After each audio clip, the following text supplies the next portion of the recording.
तो आपके कहने पे मैंने ये शादी तो कर ली, लेकिन मैं ये शादी निभाऊंगा नहीं। कोई भी लड़की मेरी लाइफ में नहीं आ सकती।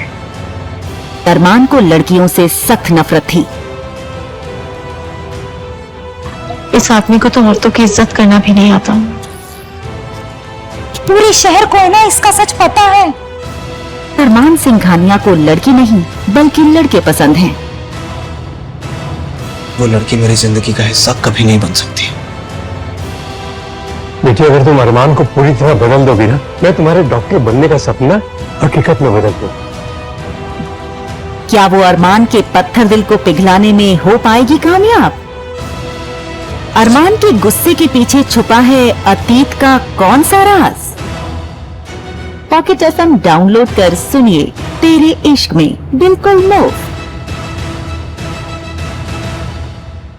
मॉन्स्टर से शादी?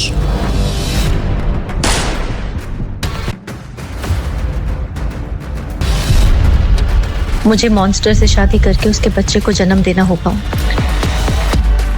आस्था, तेरे पास और कोई रास्ता नहीं है। तुझे ये शादी करनी होगी। मैं ये शादी नहीं कर सकती। मेरा डॉक्टर बनने का सपना अधूरा रह जाएगा। तुझे पता है ये लोग कितने बड़े हैं? कुछ भी हो सकता है। तेरे मामा जी की जान जा सकती है। इतनी सेल्फिश तो तू नहीं हो सकती कि सिर्फ अपने बारे में सोचे।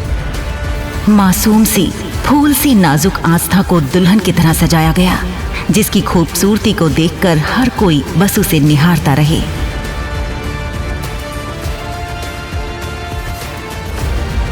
और दूसरी तरफ था हैंडसम मॉन्स्टर। आखिर क्या है ये माजरा? आइए सुनते हैं अभी यहीं बिल्कुल फ्री।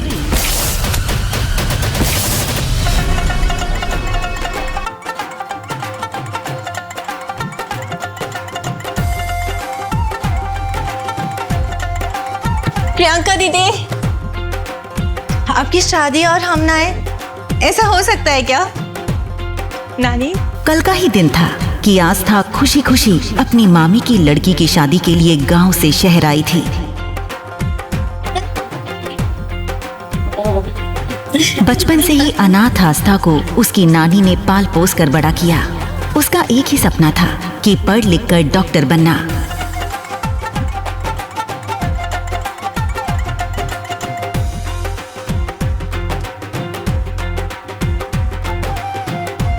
लेकिन ये सब हुआ कैसे? कैसे आस्था बन गई दुल्हन? आज बेंगलुरु में हजारों लोगों की भीड़ और कैमरास की चमक के बीच मंच पर बैठे देश के सबसे ताकतवर बिजनेसमैन अरमान सिंघानिया की शादी का दिन था। लेकिन मंडप के पास खड़ा दूल्हा अपनी दुल्हन के इंतजार की जगह अपने लैपटॉप और फोन में बिजी था। शहर के लोग हैरान थे कि अरमान सिंघानिया जैसी हस्ती ने एक मिडिल क्लास लड़की से शादी करने का फैसला क्यों लिया। विवाह का शुभ मुहूर्त निकला जा रहा, दुल्हन को बुलाइए। बुलाइए ना बिटिया को।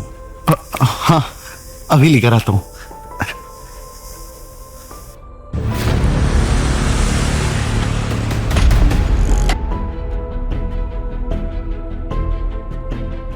अरमान की दुल्हन प्रियंका को अरमान के दादू यानी आलोक सिंघानिया ने चुना था। प्रियंका उन्हीं के ऑफिस में काम करने वाले एक क्लर्क मनोज मल्होत्रा की बेटी थी। साधारण सी दिखने वाली प्रियंका ने भी अपने पिता के दबाव में आकर इस शादी के लिए हाँ कर दी। लेकिन आज शादी के दिन जैसे ही मनोज जी अपनी बेटी प्रियंका के कमरे में घुसे तो अंदर का नजारा देखकर उनके पैरों तले जमीन खिसक गई। प्रियंका मंडप में आने से ठीक पहले गायब हो चुकी थी। प्रियंका, ये तूने क्या किया? जैसे ही ये बात उसके माता पिता को पता चली तो उनके पैर कांपने लगे। तभी वहाँ खड़े आलोक जी को जैसे ही इस बात का एहसास हुआ कि कहीं कुछ गड़बड़ हुई है तो वो भी उस ओर बढ़ गए। बिटिया तैयार हुई कि नहीं? हाँ, बस वो तैयार हो रही है, थोड़ी देर में आ जाएगी। आप जाइए ना। लेकिन ये झूठ ज्यादा देर टिक नहीं पाया, क्योंकि अरमान के दादाजी ने कमरे के अंदर से आ रही रोने की आवाज सुन ली थी। उन्होंने एक झटके में कमरे का दरवाजा खोला और अंदर घुस गए। अंदर एक सिंपल, मासूम लेकिन बेहद खूबसूरत लड़की रो रही थी, जिसका नाम था आस्था। ये देखकर आलोक सिंघानिया गरजते हुए बोले, प्रियंका कहाँ है? प्रियंका भाग गई सर, और हमें पूरा यकीन है कि इस आस्था ने ही उसे भगाया है। मैंने कुछ नहीं किया मामी जी, प्लीज मेरी बात का भरोसा कीजिए। ये शादी होकर रहेगी। अगर दुल्हन भाग गई है तो उसकी जगह कोई और बैठेगी। अगर ये शादी नहीं हुई तो पता है ना अरमान का गुस्सा। अरमान के गुस्से से कोई नहीं बचा पाएगा, मैं भी नहीं।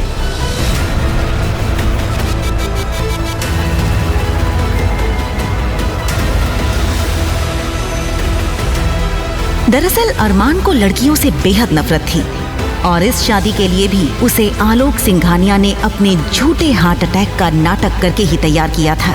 अब दुल्हन के भाग जाने से अरमान का गुस्सा सबको जलाकर राख कर देता, इसलिए दुल्हन की माँ सीमा ने आस्था को सामने धकेलते हुए बोला, ये सब इसकी वजह से हुआ है। इसका हर जाना भी इससे ही भरना होगा। सुन आस्था, अब अरमान की दुल्हन तू ही बनेगी। सुना तूने? आस्था की आंखों में डर था। वो गिड़गिड़ाते हुए बोली, शादी नहीं करना चाहती मामी जी, प्लीज मुझे मेरी नानी के पास जाने दो प्लीज। वो प्रियंका दीदी बोल रही थी कि वो एक बंद कर अपनी गंदी जुबान, और जैसा मैं कह रही हूँ वैसा ही कर। आस्था रोती रही, चीखती रही, पर किसी ने उसकी एक नहीं सुनी, क्योंकि इस वक्त बात किसी की जिंदगी की नहीं बल्कि सिंघानिया एम्पायर की इज्जत की थी। आस्था, तुम्हें ये शादी करनी होगी, वरना अरमान सिंघानिया हम सब की जान ले लेगा। तुम जानती नहीं हो वो कितना खतरनाक है। आस्था के पास वहां से भागने का कोई रास्ता नहीं बचा था। आखिरकार जल्दी ही उसे एक शादी का जोड़ा पहनाया गया था और उसके सिर पर लंबा सा घूंघट डाल दिया गया।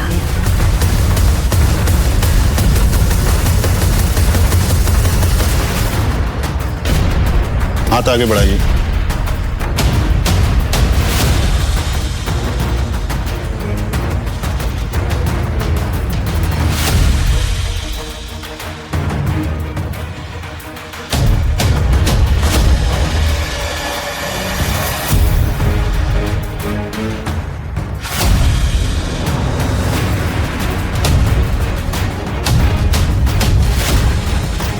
घूंघट की वजह से अरमान को दुल्हन बदलने का पता ही नहीं चला। अरमान ने जल्दी जल्दी सारी फॉर्मेलिटीज पूरी की और फिर वो अपने फोन और काम में पूरी तरह से खो गया। बड़ी साहब, इसमें इस लड़की की सारी जानकारी। इधर आस्था के बारे में सभी चीजें जानने के लिए अरमान के दादू आलोक सिंघानिया ने उसकी पूरी जन्म कुंडली अपने हाथों में मंगवा ली थी। लेकिन जैसे ही आलोक जी की नजर आस्था के माँ बाप जो कि एक्सीडेंट में मारे गए थे उनकी डिटेल्स पर पड़ी तो उनके होश उड़ गए और वो खुद से बुदबुदाते हुए बोले, पहले मैंने सोचा था कि इस लड़की को 2-4 दिन के बाद तलाक दिलवाकर आजाद करवा दूंगा, लेकिन अब नहीं। ये जिंदगी भर अरमान सिंघानिया की पत्नी बनकर ही रहेगी। इसी के साथ आस्था विदा होकर सिंघानिया मैंशन के दरवाजे पर पहुंच गई। अरमान तेजी से दरवाजे के अंदर जाने लगा कि तभी अरमान बेटा, शादी के बाद अकेले घर नहीं आ सकते, बहू को लाना पड़ेगा। जाओ, बहू को लेकर आओ। अपने माता पिता को खोने के बाद एक दादू ही थे जिन्हें अरमान अपनी जान से भी ज्यादा प्यार करता था और उनकी किसी भी बात को टालता नहीं था।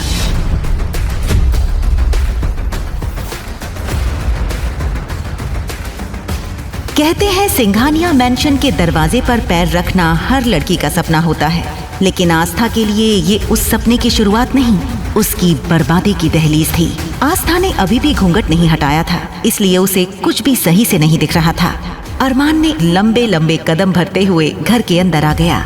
ये देखते ही वहाँ मौजूद अरमान के छोटे भाई और उसके कुछ दोस्तों ने सीटी बजानी शुरू कर दी। लेकिन घर के अंदर पहुंचते ही अरमान ने आस्था को खुद से दूर करते हुए बोला, और हाँ, ये जितना नाटक करना था हो गया। मुझे ऑफिस का काम करना है और नाटक नहीं चाहिए। ये बोलते हुए अरमान अपने स्टडी रूम में घुस गया। जी दादाजी। भाभी आइए, मैं आपको कमरा दिखाता हूँ। इधर दादाजी का इशारा पाते ही अरमान के भाई अहान ने आस्था को अरमान के कमरे में छोड़ते हुए बोला, आइए भाभी, वेलकम। यह है आपका कमरा। किसी भी चीज की जरूरत तो आप बस बेल बजा दीजिए, कोई ना कोई जरूर हाजिर हो जाएगा आपकी सेवा में। आप कंफर्टेबल हो जाइए, मैं आपको थोड़ी देर में मिलता हूँ। जैसे ही आस्था अंदर आई उसने राहत की सांस ली। पहली बार वो अपने नए घर में अकेली थी। उसने जैसे ही दरवाजे को अंदर से धक्का दिया तो तो दरवाजा एक तेज आवाज के साथ ऑटोमेटिक लॉक हो गया। दरवाजे में ऑटोमेटिक इलेक्ट्रॉनिक लॉक होने के बारे में बेचारी आस्था को जरा भी पता नहीं था। अंदर पहुंचते ही आस्था ने घूंघट हटाया और एक लंबी गहरी सांस ली। आस्था इतनी थकी हुई थी कि थोड़ी ही देर में नींद उसे घेर लेती है। उधर रात को 2 बजे जब अरमान अपना काम खत्म करके अपने कमरे में सोने के लिए पहुंचता है, बेड के एक कोने पर आस्था दूसरी तरफ चेहरा करके सोई हुई थी। उसे देखते ही अरमान नफरत से बोला, ताजी बिना सिर्फ मेरे कमरे में भेजने की क्या जरूरत थी? वैसे भी ये शादी नाम की है, क्या फर्क पड़ता है? ये हो जा कोई और, कोई भी लड़की मेरी लाइफ में नहीं आ सकती। वो खासकर आस्था को जगाने की कोशिश करता है, लेकिन आस्था गहरी नींद में थी, इसलिए उसे कुछ सुनाई नहीं दिया। ये देखकर अरमान चिढ़ गया और उसने टेबल पर रखा ग्लास हाथ मारकर नीचे गिरा दिया। नीचे गिरते ही ग्लास एक तेज आवाज के साथ टूट गया, लेकिन आस्था की आंख अब भी नहीं खुली। वैसे इतना आराम से क्यों उठा? तब अचानक अरमान ने अपनी जेब में हाथ डाला और जल्दी ही एक गन उसके हाथों में थी। गुस्से में उसने उस बंदूक से आस्था के बेड से थोड़ी दूर फायर कर दिया। गोली की आवाज सुनकर आस्था बहुत ज्यादा डर गई थी। गन चलने की आवाज सुनकर अरमान के दादू और उसका भाई अहान सब दौड़ते हुए ऊपर आए। ये क्या बदतमीजी है? बहू को डराने की क्या जरूरत थी? तो आपके कहने पे मैंने ये शादी तो कर ली, लेकिन मैं ये शादी निभाऊंगा नहीं। अरे शुक्र मनाइए कि गोली मैंने इसके सर पे नहीं मारी। जैसे ही अरमान की कही ये बात सबके कानों तक पहुंची तो कमरे का माहौल सन्नाटे में बदल गया। अरमान भाई, ये आपने ठीक नहीं किया। आप भाभी से ऐसे डरा? किसने कहा तेरी भाभी है? तेरी भाभी नहीं है। बेटा, बहू को गेस्ट रूम में ले जाओ। जी दादाजी। बेटा, मैं तुम्हारा सामान वहां पहुंचा दूंगा। आप चलिए मेरे साथ।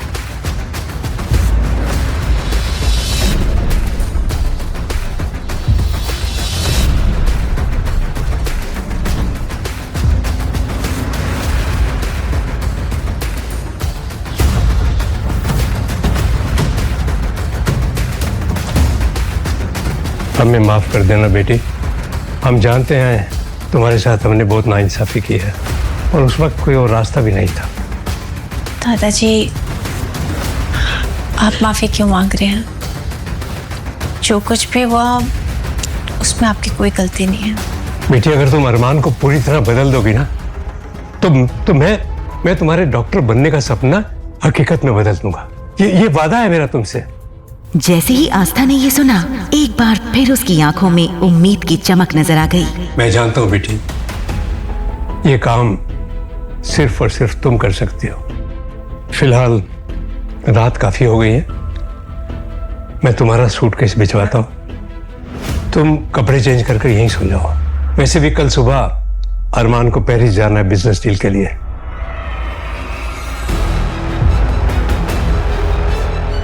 ये सुनकर आस्था ने चैन की सांस ली।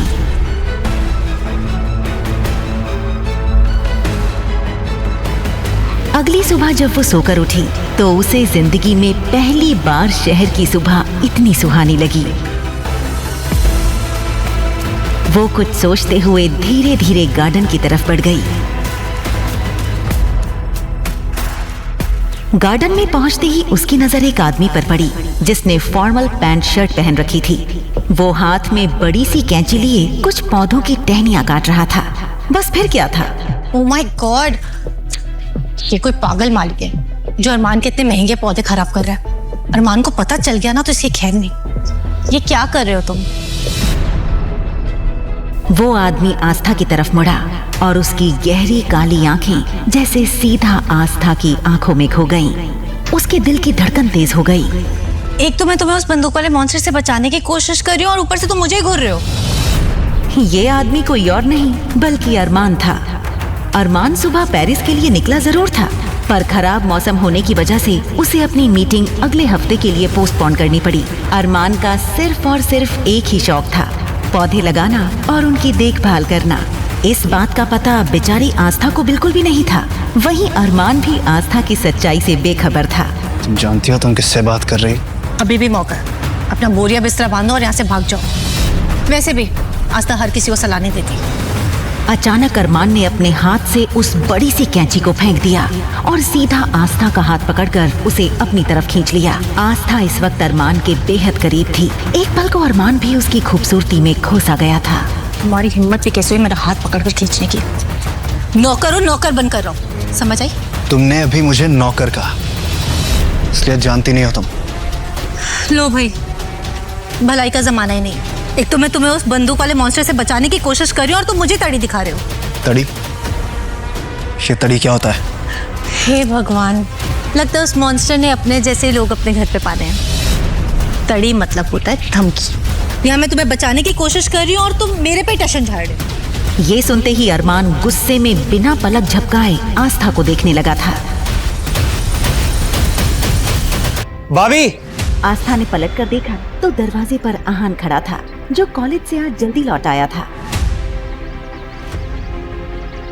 भाभी, भैया तो यहाँ है नहीं, फिर आप यहाँ किससे बात कर रहे हो? दरवाजे पर खड़े आहान को सिर्फ आस्था बोलते हुए दिखाई दे रही थी, लेकिन जैसे ही वो थोड़ा आगे बढ़ा तो उसकी नजर अरमान पर पड़ते ही उसके होश उड़ गए।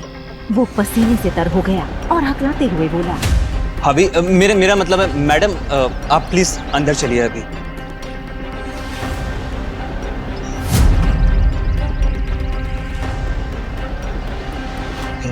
ना बड़ा धोखा। आहान, मुझसे ये झूठ छुपाने की वजह क्या थी?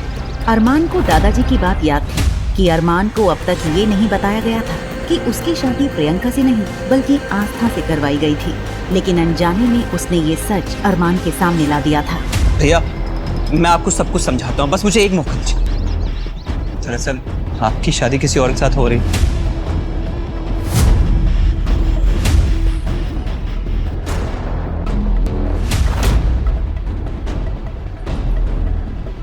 जैसे ही आहान ने अरमान को उसकी शादी का पूरा सच बताया तो उसका शरीर गुस्से से कांपने लगा। इधर जैसे ही आस्था को पता चला कि वो जिससे बहस कर रही थी वो कोई और नहीं बल्कि अरमान ही था, तो उसके चेहरे का रंग उड़ गया। पर तब तक बहुत देर हो चुकी थी। अरमान ने अपनी जेब में हाथ डालकर एक झटके में अपनी गन निकाल ली थी। अरमान, आप ये क्या कर रहे हैं? मुझे झूठ बोलने वाले और धोखा देने वाले लोगों से सख्त नफरत है, और मेरे साथ धोखा हुआ है। ये कहते हुए अरमान ने अगले ही पल ट्रिगर पर रखी अपनी उंगली दबा दी। आस्था इतना ज्यादा डर गई थी कि चीख कर वो बेहोश होकर वहीं गिर पड़ी।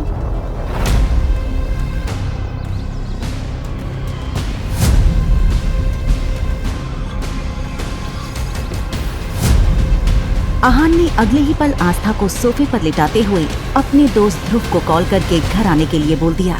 ध्रुव शहर का जाना माना सर्जन और डॉक्टर था। आस्था को इस हाल में देखकर दादाजी ने सफाई देते हुए अरमान से कहा, अरमान बेटा,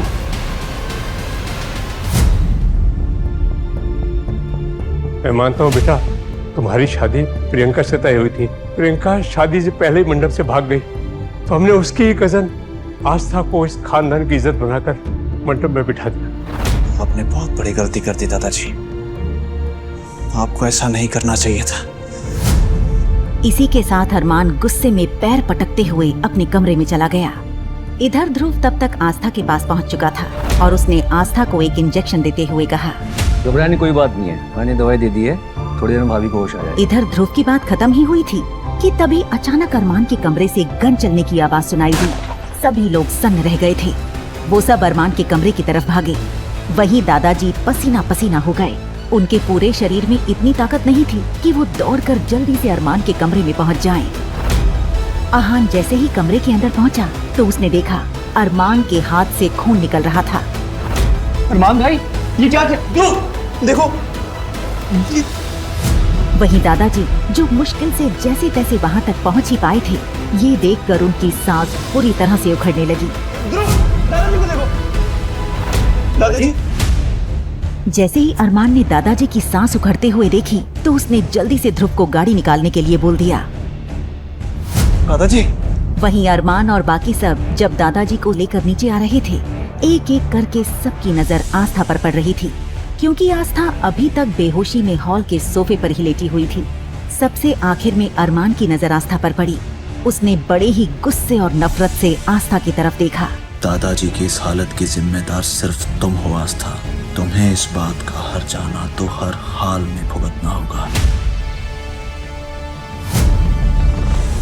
जल्दी ही वो सब शहर के मशहूर हॉस्पिटल में पहुंच चुके थे और दादाजी को इमरजेंसी रूम में ले जाया गया।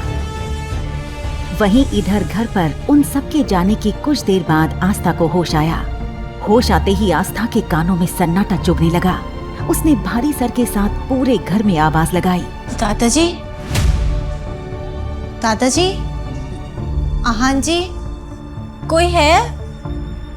मैम, आप कौन है और आप मेरा रास्ता ऐसे कैसे रोक रहे हैं? मैम मैं देव हूँ और अभी घर में कोई नहीं है और आपको बाहर जाने की परमिशन नहीं। कोई नहीं है मतलब अभी तो सब यहीं थे ना? दादाजी कहाँ हैं? दादाजी की तबीयत अचानक बिगड़ गई थी, इसलिए सब लोग उन्हें लेकर हॉस्पिटल गए हैं। मुझे अभी उनके पास जाना है। माफ कीजिएगा मैम, बॉस ने अरमान सर के परमिशन के बिना आप बाहर नहीं जा सकती। मुझे किसी की इजाजत की जरूरत नहीं है। आस्था की जिद के आगे देव को झुकना पड़ा। वो आस्था को कार में बैठाकर हॉस्पिटल के लिए निकल गया।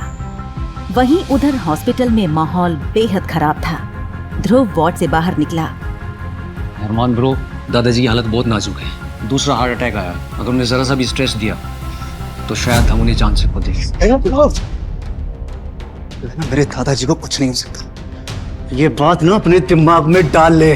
सच्चाई यही है अरमान भाई, हमेशा आपकी जिद और गुस्से की वजह से उनकी जान पर बनाती है। आप भी नहीं मानेंगे ये बात। छोड़ो उसे। अरमान के दोस्त आकाश और सुमित ने बीच बचाव कर ध्रुव को छुड़ाया। अरमान टूट चुका था। वो अकेली में जाकर दीवार से सटकर खड़ा हो गया। वो अभी सोच में डूबा ही था कि तभी गैलरी के दूसरे छोर से आस्था दौड़ती हुई आई और मुड़ते ही वो अरमान से जा टकराई। उसने नजरें उठाई तो सामने आग की तरह गरम अरमान सिंघानिया खड़ा था। माँ क्या कर रही? मैं दादाजी को मौत के मुंह में धकेलने के बाद तुम्हारी इतनी हिम्मत तमाशा करने आ गई। आस्था थर थर कांप रही थी। उसने कभी सपने में भी नहीं सोचा था कि जिस इंसान से उसकी शादी हुई है वो इतना पत्थर दिल होगा। मुझे दादाजी से मिलने दीजिए प्लीज। दादाजी का नाम ना अपनी जुबान पे भी मत लेके आना। और अगर तुम्हें लगता है ना कि तुम अपनी ये खूबसूरती का जाल फैला के मेरे परिवार को अपने वश में कर लोगी तो गलत फहमी में हो। अपनी खूबसूरती का जाल कहीं और पे फैलानी मुझ पे काम नहीं करेगा। आस्था कुछ कहना चाहती थी पर शब्द हलक में ही फंस कर रह गए। तभी पीछे से देव की आवाज आई, बॉस, दादाजी को होश आ गया, वो आपसे मिलना चाहता। अरमान ने झटके से आस्था का हाथ छोड़ा और दादाजी से मिलने के लिए वार्ड के अंदर चला गया। अरमान जैसे ही बिस्तर के पास पहुंचा, अरमान बेटा, मैं जानता हूँ तुम ये शादी नहीं करना चाहते थे, लेकिन आस्था इस घर की बहू है। मैं चाहता हूँ कि तुम इसे अपना लो। दादाजी, वो लड़की मेरी जिंदगी का हिस्सा कभी नहीं बन सकती। अरमान भाई, आप ये क्या बोल रहे हो? भाभी बारी खड़ी हुई। क्या भाभी? भाभी नहीं है तेरी वो। मेरी बात ना कान खोल के सुन लो, उसके साथ कोई रिश्ता नहीं जुड़ेगा। तभी दादाजी की आंखों में एक अजीब सी चमक और गुस्सा उभरा। बेटा, आस्था बाहर खड़ी है। देखो बेटा, अगर तुम हमारी बहू को अंदर नहीं लेकर आओगे ना तो मैं तुमसे अपने चिता को अग्नि देने का अधिकार भी छीन लूंगा। ये सुनते ही कमरे में जैसे सन्नाटा छा गया। अरमान का चेहरा गुस्से से लाल हो गया। उसे लेकर आओ। अरमान भाई होश में आइए। दादाजी अब आस्था भाभी से जुड़ चुके हैं। अगर आप उन्हें जुदा करेंगे, इस स्ट्रेस में उनकी जान भी जा सकती है। आप वाकई अपने गुस्से के लिए उनकी जान का सौदा करेंगे? कम से कम एक बार प्लीज इंसान होने का नाटक करो। अगर ये लड़की दादाजी को ठीक रख सकती है तो इसका इस्तेमाल मैं अपने तरीके से करूंगा।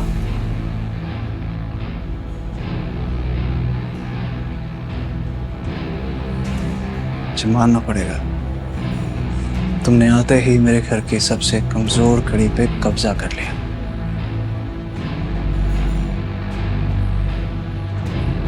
जब तक दादाजी इस हॉस्पिटल में है ना, तुम्हें मेरी पत्नी होने का नाटक करना होगा। और अगर एक भी आंसू गिरा ना तुम्हारे पूरे खानदान को बर्बाद कर दूंगा मैं। लियो ठीक करो अपना और अंदर चलो। आस्था ने किसी आज्ञाकारी बच्चे की तरह अपने आंसू पोंछे और अरमान के पीछे पीछे कमरे में दाखिल हुई। दादाजी ने मुस्कुराकर आस्था का हाथ पकड़ा। वहीं अरमान एक कोने में खड़ा दादाजी और आस्था को देख रहा था। ये क्या जादू कर दिया इस लड़की ने? कुछ ही घंटों में सबको अपना गुलाम बना लिया इस लड़की ने। इसे तो मैं बाद में देखूंगा। भाभी, अभी आपकी तबीयत कैसी है? अरे आकाश, क्या तुझे तो ग्रेट ध्रुव के इलाज में शक है क्या? अरे बिल्कुल नहीं। भाभी एकदम फिट है। आकाश भैया, ध्रुव जी बिल्कुल ठीक कह रहे हैं। मैं बेहतर हूँ। ध्रुव जी, मेरी आपसे बस एक ही रिक्वेस्ट है, दादाजी को जल्दी ठीक करके घर भेज दीजिए ना। अरे भाभी आप फिक्र ना कीजिए, बस रिपोर्ट आने में 2-3 घंटे बाकी है, तब तक आप अरमान भाई के साथ घर पे जाके रेस्ट कीजिए। ये सुनते ही आस्था का चेहरा सफेद पड़ गया। उसके होंठ फड़फड़ाए लेकिन शब्द बाहर नहीं निकल पाए। आस्था, ध्रुव सही कह रहे हैं। और अगर तुम बीमार हो गई तो दादाजी का ख्याल कौन रखेगा? चलो घर चले।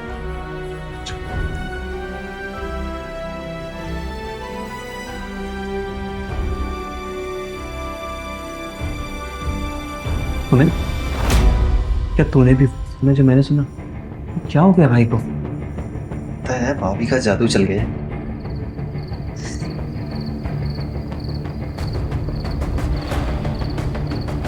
हे भगवान, प्लीज आज इस मॉन्स्टर से बचा दो। आपको पक्का 101 नारियल चढ़ाऊंगी। प्लीज आज बचा लो।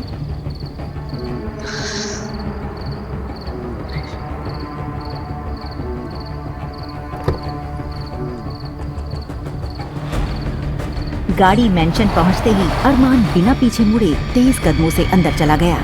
वहीं देव ने आस्था के लिए कार का दरवाजा खोला।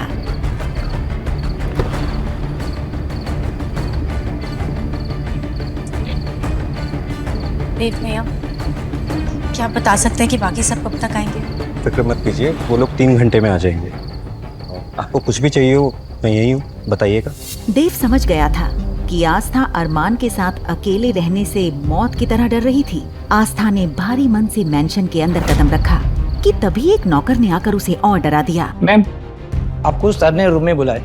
ये सुनते ही आस्था का गला सूख गया और खुद को उस कमरे में जाने के लिए तैयार करने लगी जहां एक दिन पहले उस पर गोली चली थी। उसने अपनी नानी को याद किया और अरमान के कमरे का दरवाजा खटखटाया, पर वो अपने आप खुल गया।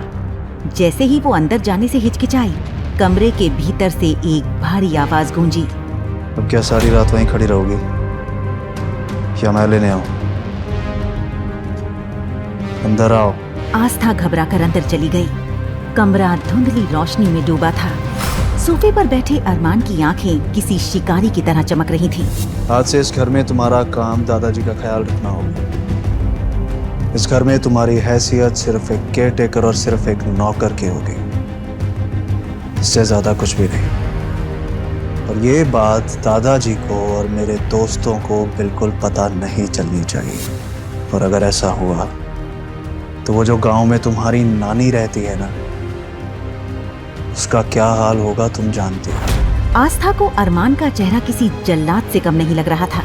वो सर झुकाए खड़ी थी और उसके आंसू खामोशी से उसके गालों पर बह रहे थे। अरमान ने आस्था के आंसुओं को देखा, पर उसका दिल नहीं पिघला। ये जो तुम्हारे आंसू बह रहे हैं ना, मेरे सामने जितने बहाने हैं बहा लो, लेकिन यही आंसू दादाजी के सामने और मेरे दोस्तों के सामने बिल्कुल भी टपकने नहीं चाहिए, क्योंकि तुम जानती हो कि अगर ऐसा हुआ तो अंजाम अच्छा नहीं होगा। पूरे गांव में लोग मुझे इतना प्यार करते थे, फिर इस अनजान आदमी को मुझसे इतनी नफरत क्यों?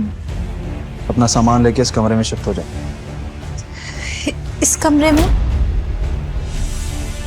गलतफहमी मत पालना। इस दुनिया की नजरों में हम पति पत्नी हैं, तो हमें एक कमरे में रहना होगा। तुम यहाँ नीचे सोओगी और मैं वहाँ ऊपर सोऊंगा, बस।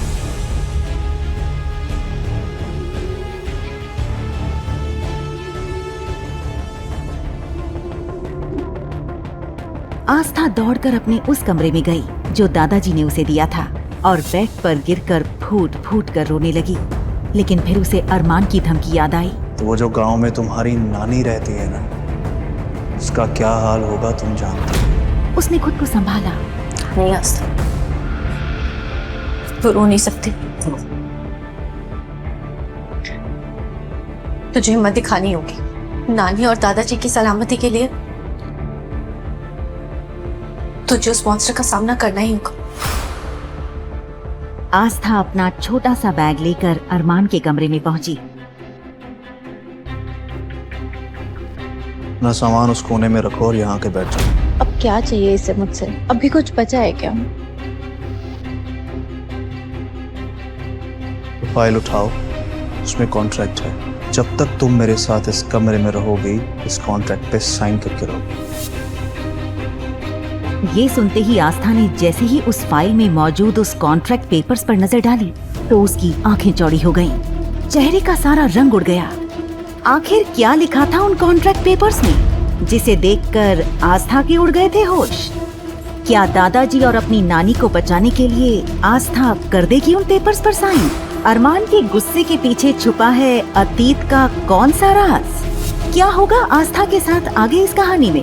क्या वो अरमान के पत्थर दिल को पिघलाने में हो पाएगी कामयाब और शुरू होगी एक प्रेम कहानी? आस्था ने सवाल भरी नजरों से अरमान को देखा, जैसे पूछना चाह रही हो कि ये कौन सी फाइल है। अरमान ने उसकी नजरें समझकर कहा, इस फाइल में साफ लिखा है कि अगले 6 महीने तुम मेरे लिए केयरटेकर का काम करोगी।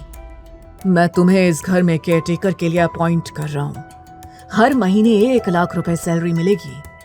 6 महीने में कुल 6 लाख रुपए। आस्था की आंखें हैरत से फैल गईं। अरमान के अंदाज ने उसका वजूद हिला दिया।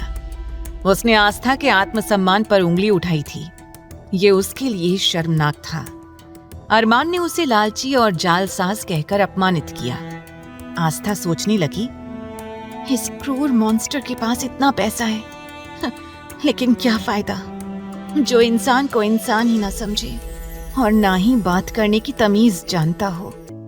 आस्था का मन हुआ कि वो अरमान से कह दे, मुझे तुम्हारे पैसों में कोई इंटरेस्ट नहीं, अपने पैसे अपने पास रखो। अगर अरमान ना भी कहता तो भी वो दादाजी की सेवा करती। ये उसका फर्ज था। दादाजी ने उसे जो प्यार और विश्वास दिया, उसके लिए वो कुछ भी करती। उनकी सेवा वो बिना पैसे की भी करती। लेकिन वो अरमान के सामने कुछ नहीं कह सकी। वो बस उसे एकटक देखती रही। क्या ऊंचा सुनाई देता है या मेरे पेशेंस को बार बार चैलेंज कर रही हो? मैंने कहा ना, पेन उठाओ और साइन करो। एक बात याद रखना, अगर तुमने अरमान सिंघानिया के नाम का मिसयूज करने की कोशिश की तो तुम्हें ऐसी सजा मिलेगी जिसके बारे में तुम सोच भी नहीं सकती। आस्था ने बिना देर किए पेन उठाया और बिना पढ़े फाइल पर साइन कर दिए। वो बस अरमान से पीछा छुड़ाना चाहती थी। साइन करते ही अरमान ने एक झटके से पेपर्स उठा लिए और तिरछी मुस्कान के साथ आस्था की ओर देखने लगा। अचानक पेपर्स बेड पर फेंक कर वो आस्था की ओर बढ़ा। आस्था डर के मारे पीछे हटने लगी। हे कान्हा जी, अब मैं कहाँ जाऊं? इस मॉन्स्टर से कैसे बचूं? अरमान ने दोनों तरफ से उसका रास्ता रोककर उसके खूबसूरत चेहरे को गौर से देखा और बोला, तुम जानती हो तुमने किन पेपर्स पर साइन किए? क्या तुम पढ़ी लिखी नहीं हो? तुमने एक बार भी पेपर्स पढ़ना जरूरी नहीं समझा? आस्था ने हैरानी से उसकी ओर देखा। अरमान बोला, चलो तुमने नहीं पढ़ा तो मैं बता देता हूँ। लास्ट के 2 कॉलम में लिखा है कि अगर तुमने मुझे धोखा देने या झूठ बोलने की कोशिश की तो मेरे पास तुम्हारा मर्डर करने का भी हक है।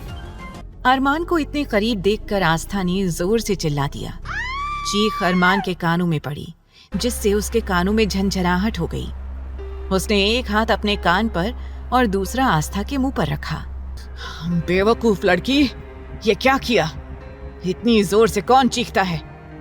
आस्था उसकी गुस्से वाली आवाज सुनकर फिर डर गई और जोर जोर से रोने लगी। उसे रोता देख अरमान समझ नहीं पा रहा था कि क्या कहे। इस लड़की ने उसका कान फोड़ने की कोशिश की और अब खुद रो रही है, जैसे कितनी मासूम हो। ये सोचकर वो आस्था को देखता हुआ कमरे से बाहर निकल गया। अरमान के जाने के बाद आस्था ने राहत की सांस ली। बेड के एक सिरे पर बैठकर वो रोने लगी और खुद से बोली, नानी माँ, आप कहती थी कि सबके साथ भला करो तो हमारे साथ भी भला होगा। मैंने तो कभी किसी के साथ बुरा नहीं किया, फिर इन कुछ दिनों में मेरी जिंदगी के साथ ये क्या हो गया। उधर आकाश, सुमित, ध्रुव और आहान दादाजी को लेकर घर पहुंचे। मैंशन में अजीब सी खामोशी थी। चारों ने किसी से कुछ नहीं कहा। तभी उन्हें सीढ़ियों से उतरता अरमान दिखा। वो दादाजी के पास गया और बोला, दादाजी, आपकी तबीयत अब कैसी है? दादाजी ने उसका सिर सहलाते हुए कहा, मेरे बच्चे, मैं बिल्कुल ठीक हूँ। तूने मेरी सारी परेशानियां खत्म कर दी। आस्था बेटी को अपनाकर तूने मुझे जो खुशी दी, उसके बदले मैं और कितने साल जी सकता हूँ। तूने मुझे जीने की नई उम्मीद दी। अरमान बोला, आप अभी अस्पताल से आए हैं, ज्यादा बात नहीं करेंगे। चलिए अपने कमरे में आराम कीजिए। दादाजी ने कहा, हाँ हाँ बेटा, आराम तो कर लूंगा, लेकिन मेरी बहू कहाँ है? मुझे आस्था बेटी से मिलना है, उसके बाद ही आराम करूंगा। दादाजी की जिद सुनकर अरमान थोड़ा गुस्सा हुआ, लेकिन समझ नहीं पा रहा था कि उन्हें आस्था से मिलने से कैसे रोके। अभी अभी आए दादाजी को मायूस करना ठीक नहीं था। वो सोच में पड़ गया। आहान भी बोला, हाँ भैया, भाभी कहाँ है? जब से हम आए हैं उन्हें देखा ही नहीं। आहान ने पूरे इमोशन से कहा कि भाभी कहाँ है।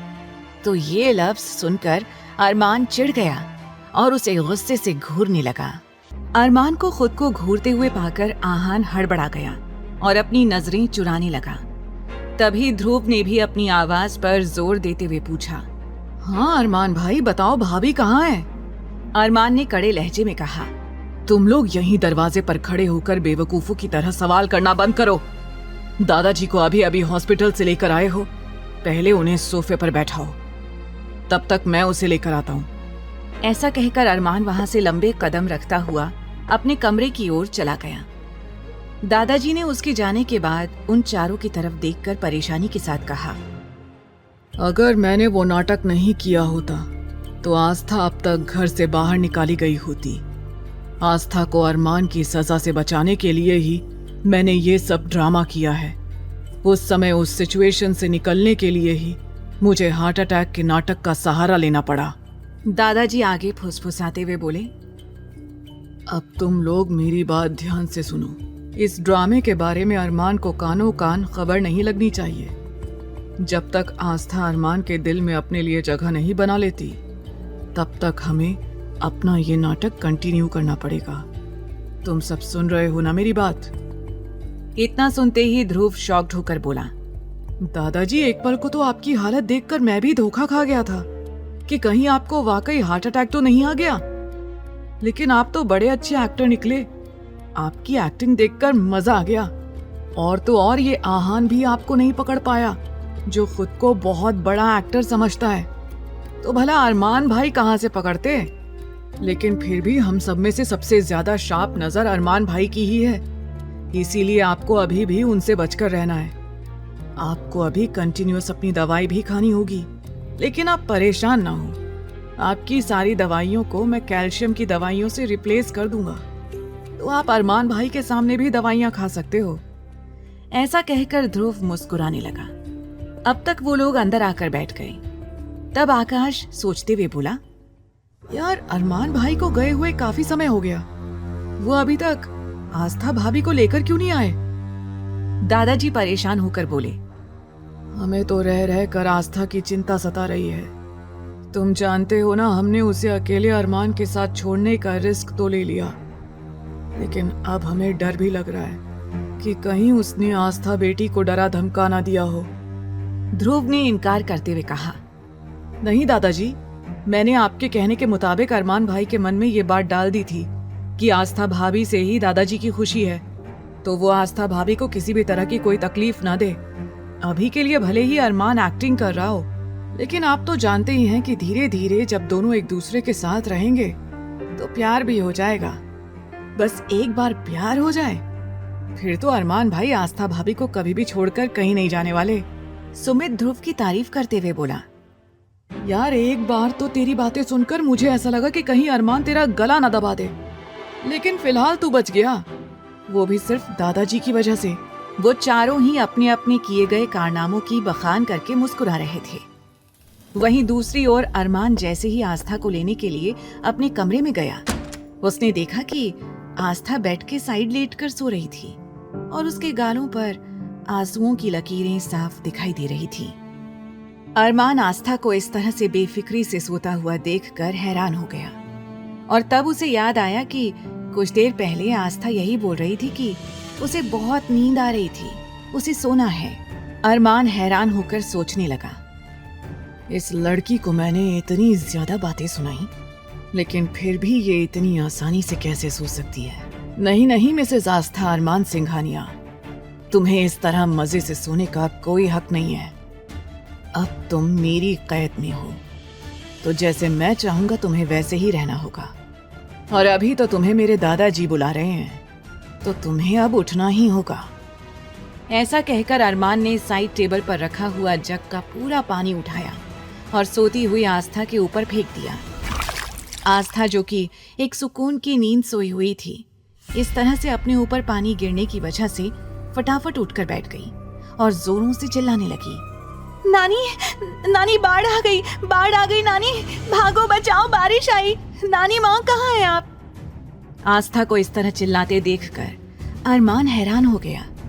फिर उसकी आवाज बाहर न जाए इसलिए उसने जल्दी से आस्था के मुंह पर हाथ रख दिया। हालांकि अरमान का कमरा साउंड प्रूफ था, जिसकी वजह से अंदर की कोई भी आवाज बाहर नहीं जा सकती थी, न ही बाहर की कोई आवाज अंदर आ सकती थी। लेकिन फिर भी अरमान कोई रिस्क नहीं लेना चाहता था। आस्था के मुंह पर हाथ रखे हुए ही वो गुस्से में बोला, इतना क्यों चिल्ला रही हो? क्या तुम थोड़ा धीरे नहीं बोल सकती हो? और तुम्हारी हिम्मत कैसे हुई बिना मुझसे पूछे सोने की? तुम्हें बिना मुझसे पूछे या बिना मुझे बताए कुछ भी काम करने का कोई हक नहीं है, लेकिन तुमने ऐसा किया है और मेरे बनाए रूल को तोड़ने की हिम्मत की है। आस्था को जैसे होश आ गया था। वो कुछ कहना तो चाहती थी, लेकिन अरमान का हाथ अपने मुंह पर होने की वजह से वो कुछ भी बोल नहीं पा रही थी। वो सिर्फ अपनी बड़ी बड़ी आंखों में कंफ्यूजन लिए अरमान को घूर रही थी। अरमान ने गुस्से में कहा, तुम्हारे मुंह पर अब क्या ताले लगे हुए हैं? बोलती क्यों नहीं हो? मेरी बातों का जवाब दो। आस्था बार बार अपनी पलकें इधर उधर करने लगी। वो अरमान को ये बताना चाह रही थी कि अरमान का हाथ उसके मुंह पर रखा हुआ था, तो वो कैसे कुछ भी बोल सकती है। आस्था इरिटेट होने लगी और फिर अरमान के उस हाथ पर हल्का सा बाइट कर दिया। इस अचानक से हुए हमले की वजह से अरमान ने तुरंत अपना हाथ उसके मुंह पर से हटा लिया था। अब अरमान गुस्से से और भी ज्यादा भड़क उठा और आस्था को खा जाने वाली नजरों से देखकर कहने लगा, तुम्हारी हिम्मत कैसे हुई अरमान सिंघानिया को काटने की? अरमान के हाथ हटते ही आस्था गहरी सांस लेते हुए जल्दी से बोली, हम आपको कब से ये बताने की कोशिश कर रहे हैं कि आपने हमारे मुंह पर हाथ रखा है, तो भला हम कैसे बोल सकते हैं? ये कहते हुए आस्था उसे घूरने लगी। उसे पक्का यकीन था कि अगर आज अरमान अपना हाथ नहीं हटाता तो वो बेहोश हो जाती। आस्था ने ये सब बड़े ही मासूमियत और भोलेपन में कहा था, इसलिए एक पल को अरमान उसकी मासूमियत में पूरी तरह से खो गया। लेकिन अगले ही पल अपनी आंखों में गुस्सा लिए सख्त लहजे में बोला, अपनी ये फालतू की बकवास बंद करो और जाकर अपने कपड़े चेंज करो और फटाफट से दादाजी से मिलने के लिए मेरे साथ चलो। जैसे ही आस्था ने ये सुना कि दादाजी आ गए और उसे बुला रहे थे तो वो खुश हो गई। कुछ देर पहले तक उसे अरमान के साथ अकेले रहने में बहुत डर लग रहा था, लेकिन अब ये सुनने के बाद कि दादाजी और बाकी सब लौट आए थे तो वो खुश हो गई। आस्था मासूमियत से बोली, क्या वाकई दादाजी आ गए? हमें भी उनसे मिलना है। ऐसा कहकर आस्था दौड़कर अरमान के साइड से जाने लगी। अरमान ने तुरंत उसका हाथ पकड़ लिया और कहने लगा, तुम पागल हो गई हो क्या? तुम्हें मेरी बातें सुनाई नहीं देती? तुम इस तरह से दादाजी के पास नहीं जा सकती हो। क्या तुम भूल गई कि तुम्हारे सारे कपड़े भीगे हुए हैं? क्या तुम इस तरह से दादाजी के सामने जाओगी? जाओ, जाकर पहले कपड़े चेंज करो। अरमान की धमकी सुनने के बाद आस्था सिर झुकाकर एक तरफ खड़ी हो गई। अब अरमान को और भी ज्यादा गुस्सा आने लगा। उसे अभी समझ आ रहा था कि वो अरमान की बात ऐसे कैसे टाल सकती है। अरमान गुस्से से अपने कदम बढ़ाकर आस्था के सामने खड़ा हो गया और कहने लगा, मेरी तरफ देखो और बताओ, इस तरह से सिर झुकाकर क्यों खड़ी हुई हो?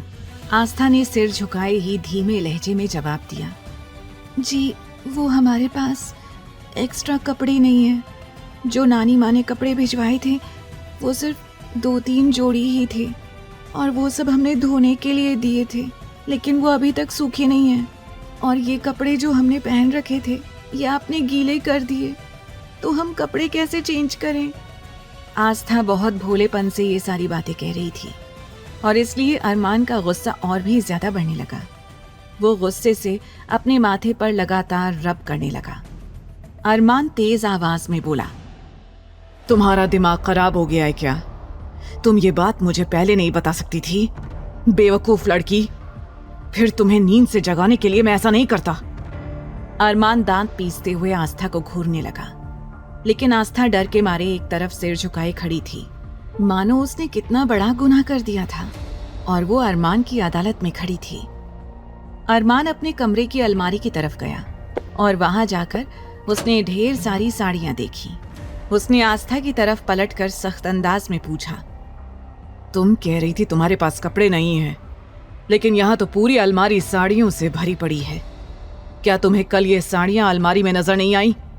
अब आस्था की नजर भी उन फैंसी और महंगी साड़ियों पर गई जो उसने शादी की रात ही देख ली थी, लेकिन आस्था ने कभी भी साड़ी पहनी ही नहीं थी, इसीलिए उसने उसे छुआ भी नहीं।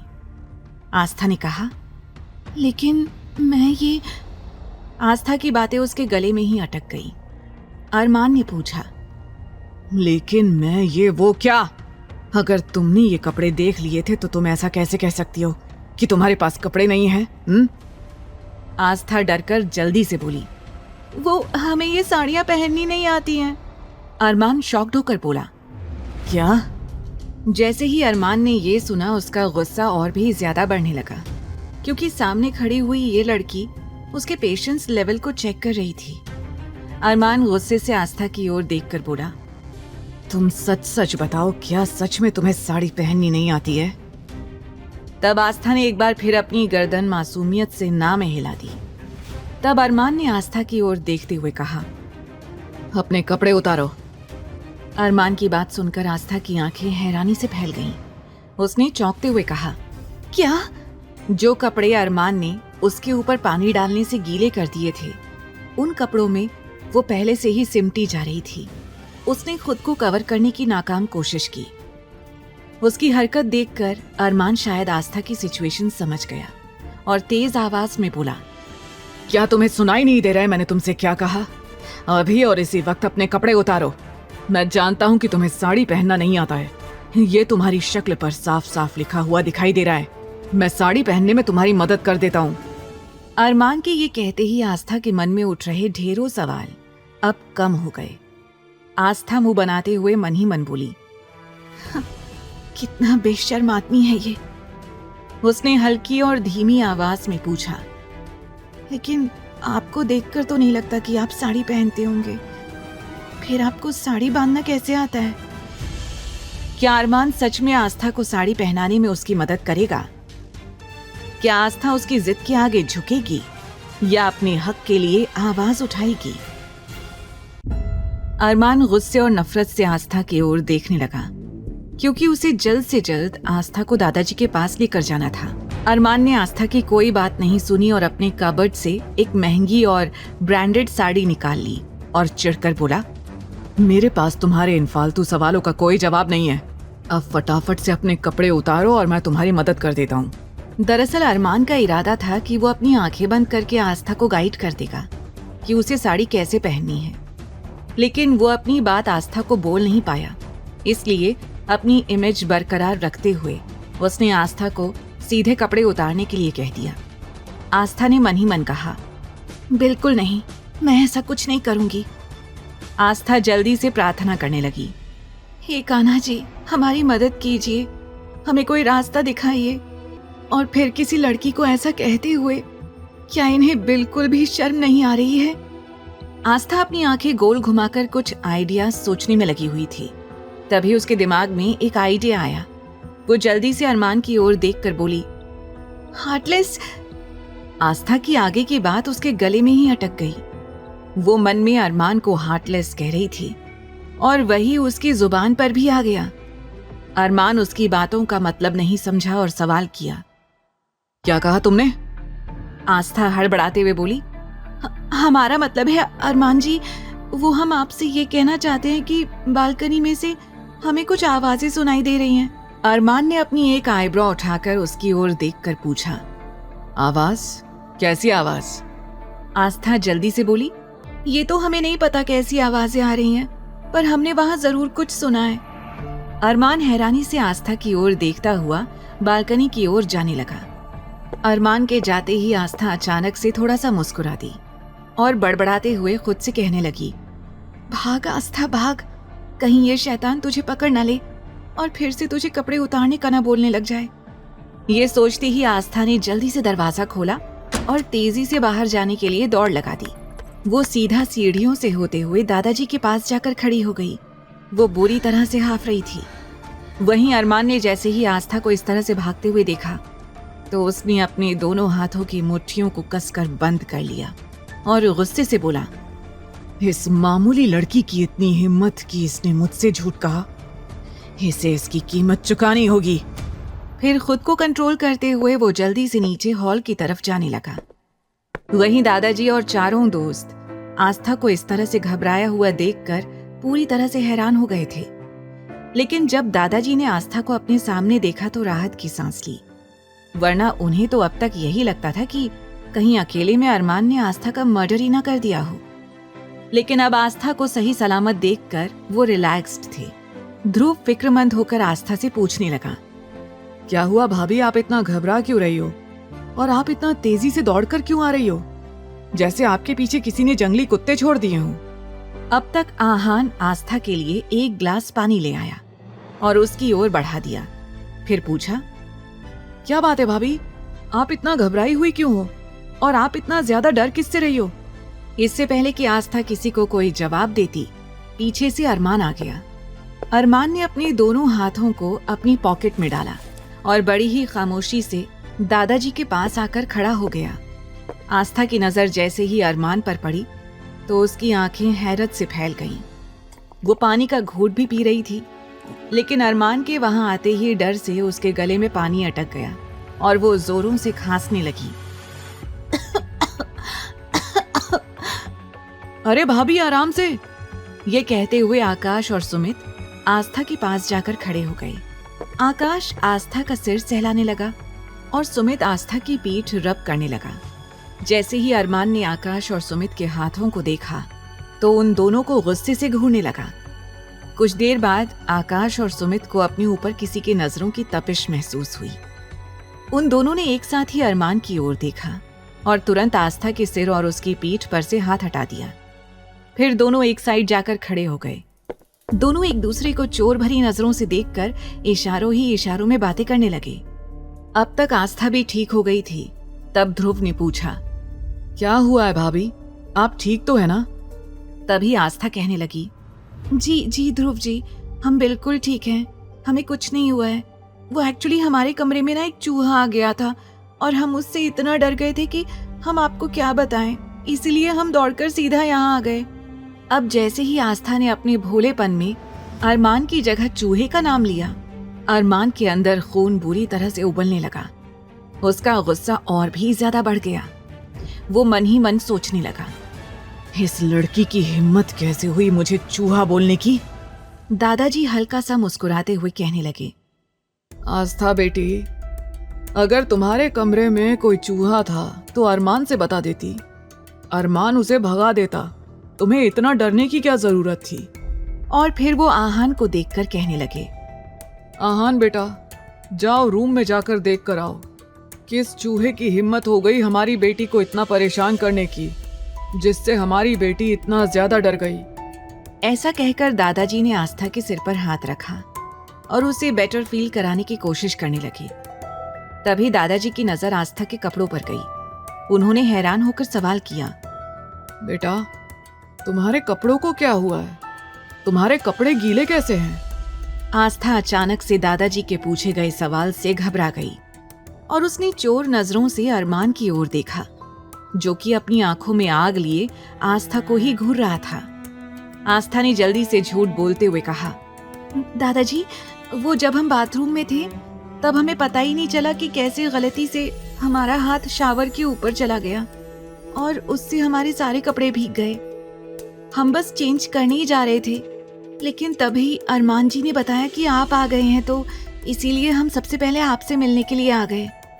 आस्था ने बड़ी ही चालाकी से अपनी बात कही, जिसे देखकर अरमान मन ही मन बोला, कितनी सफाई से ये लड़की झूठ बोल देती है।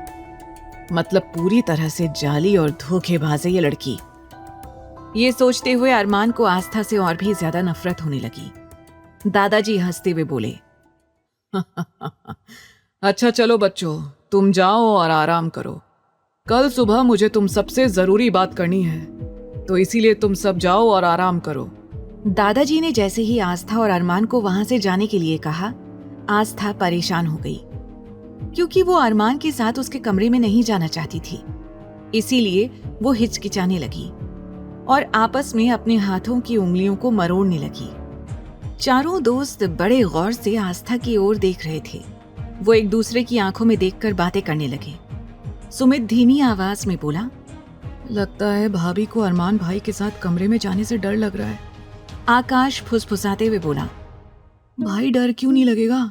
भाभी तो फिर भी आज ही आई हैं। हम तो कई सालों से अरमान भाई को देखते आए हैं। आज तक हमारी हिम्मत नहीं होती उनके कमरे में जाने की, तो फिर बेचारी मासूम सी इनोसेंट सी भाभी को भला इनसे डर तो लगेगा ही। आहान मायूस होकर बोला, यार मुझे तो भाभी को देखकर सच में बहुत तरस आ रहा है। कितनी प्यारी सी हैं ये। मैं नहीं चाहता कि अरमान भाई इन्हें कोई भी दुख दें। ध्रुव उसे समझाते हुए बोला, तेरे मन की बात तू अपने मन में ही रख, क्योंकि अभी तक सिर्फ दादाजी की वजह से अरमान ने किसी को कुछ नहीं कहा है, वरना अब तक तो वो गोली चला ही देता। चारों एकदम से खड़े होकर आपस में बातें कर रहे थे। अब आस्था के पास वहां से जाने के अलावा कोई और रास्ता नहीं था, इसीलिए वो बेचारगी से सबकी ओर देखते हुए अरमान के पीछे जाने लगी। उसकी आंखों में देखकर ऐसा लग रहा था मानो वो सबसे रिक्वेस्ट कर रही थी कि मुझे बचा लो, मुझे इस मॉन्स्टर के साथ अकेले मत भेजो। अरमान सीढ़ी पर चढ़ने से पहले बीच में रुक गया। वहीं आस्था, जो कि उसके ठीक पीछे थी, अचानक से वो अरमान की पीठ से टकरा गई। उसे ऐसा लगा मानो कोई बहुत बड़ी दीवार उसके सामने आकर खड़ी हो गई थी। वो धड़ाम से जमीन पर गिर पड़ी। आस्था की कराह निकल पड़ी। उसे लगा उसका सिर फूट गया हो। आस्था अपना सिर सहलाने लगी। आस्था की चीख सुनकर अरमान गुस्से से पीछे मुड़ा। सामने ध्रुव और आहान ने आस्था के दोनों हाथों को पकड़ा हुआ था और उसे उठाने में मदद कर रहे थे। अब तो अरमान और भी ज्यादा गुस्से से आस्था की ओर देखने लगा, लेकिन इस वक्त आस्था का ध्यान अरमान पर नहीं, ध्रुव पर था। आस्था मन ही मन ध्रुव की बहुत इज्जत करती थी। एक तरह से वो ध्रुव की बड़ी फैन थी, क्योंकि ध्रुव मेडिकल लाइन का वो चेहरा था जिससे मिलने का सभी लोग सपना देखते थे, और आस्था भी उनमें से एक थी। ध्रुव ने फिक्रमंद होकर आस्था से पूछा, भाभी आप ठीक तो है ना? आस्था ने हल्की सी मुस्कुराहट से जवाब दिया, जी ध्रुव जी, हम ठीक हैं। आकाश ने पीछे से आकर सवाल किया, भाभी लेकिन आप गिर कैसे गईं? आस्था मासूमियत से बोली, वो आकाश भैया, हम तो बस ऊपर ही जा रहे थे, लेकिन अचानक से पता नहीं यहाँ इतनी मजबूत दीवार कहाँ से आ गई, जिससे हमारा सिर बहुत जोरों से उसमें लग गया। हमें लगता है कि ये दीवार जरूर मजबूत सीमेंट से ही बनी होगी, तभी तो इतनी मजबूत दीवार है। देखिए ना, अभी तक हमारा सिर चकरा रहा है, लेकिन हमें समझ में नहीं आया कि यहाँ बीच रास्ते में दीवार कहाँ से आ गई। ऐसा कहकर जैसे ही आस्था ने नजरें उठाकर सामने देखा, उसके सामने अरमान खड़ा था। आस्था की सांसें मानो अटक गईं। वहीं चारों आस्था की बातों का मतलब समझते हुए जोरों से हंस पड़े, क्योंकि आस्था दीवार से नहीं टकराई थी, बल्कि अरमान सिंघानिया की पीठ से टकराई थी। आस्था चुप होकर सिर झुकाकर एक तरफ खड़ी हो गई। वहीं उन चारों ने भी अरमान की आंखों में देखते ही सिर झुका लिया और चुप हो गए। अब तक दादाजी भी वहां आ गए थे। उन्होंने फिक्र से पूछा, अरे बेटा, आपको ज्यादा तो नहीं लगी ना? आस्था ने जल्दी से कहा, नहीं नहीं दादाजी, हम बिल्कुल ठीक हैं। दादाजी ने अरमान को डांटते हुए कहा, तेरा ध्यान कहाँ रहता है? तेरी वजह से बहू को चोट लग गई और ऐसे आगे पीछे कैसे जा रहे थे तुम लोग? एक दूसरे का हाथ पकड़कर भी तो जा सकते हो ना। चलो हाथ पकड़ो एक दूसरे का, उसके बाद यहाँ से जाओ। अरमान दादाजी की बात सुनकर गुस्से से उन्हें घूरने लगा, मानो वो आंखों ही आंखों में कहना चाह रहा हो, आप अपनी बीमारी का कुछ ज्यादा ही नाजायज फायदा उठा रहे हैं। लेकिन दादाजी ने एक बार भी अरमान की ओर नहीं देखा, वरना उनकी भी हिम्मत नहीं होती कि वो अरमान को कुछ कह सकें। दादाजी उन चारों को देखकर कहने लगे, अब तुम चारों यहाँ क्या कर रहे हो? क्या तुम लोगों को सोने नहीं जाना है? आकाश बोला, दादाजी मेरी तो कल एक इम्पोर्टेंट मीटिंग है, तो इसीलिए मैं तो आज पहले विला में ही जाऊंगा। वैसे भी विला ज्यादा दूर नहीं है, मैं बस निकल रहा हूँ। तभी ध्रुव ने भी कहा, मुझे भी जाना होगा, लेकिन हाँ, हम लोग सुबह पक्का नाश्ता करने के लिए यहाँ आ जाएंगे। और वैसे भी हम सब भाभी के हाथ के आलू के पराठे मिस नहीं करना चाहते हैं। वैसे भाभी, कल भी क्या आलू के पराठे मिल सकते हैं? आस्था मुस्कुराते हुए कहने लगी, जी जरूर, हम जल्दी आलू के पराठे बना देंगे। आप सब लोग प्लीज टाइम से आ जाइएगा। वहीं अरमान ने दादाजी की ओर देखते हुए तुरंत आस्था का हाथ कसकर पकड़ लिया। आस्था को कुछ समझ में नहीं आया, क्योंकि आस्था अभी भी ध्रुव से और बातें करना चाहती थी।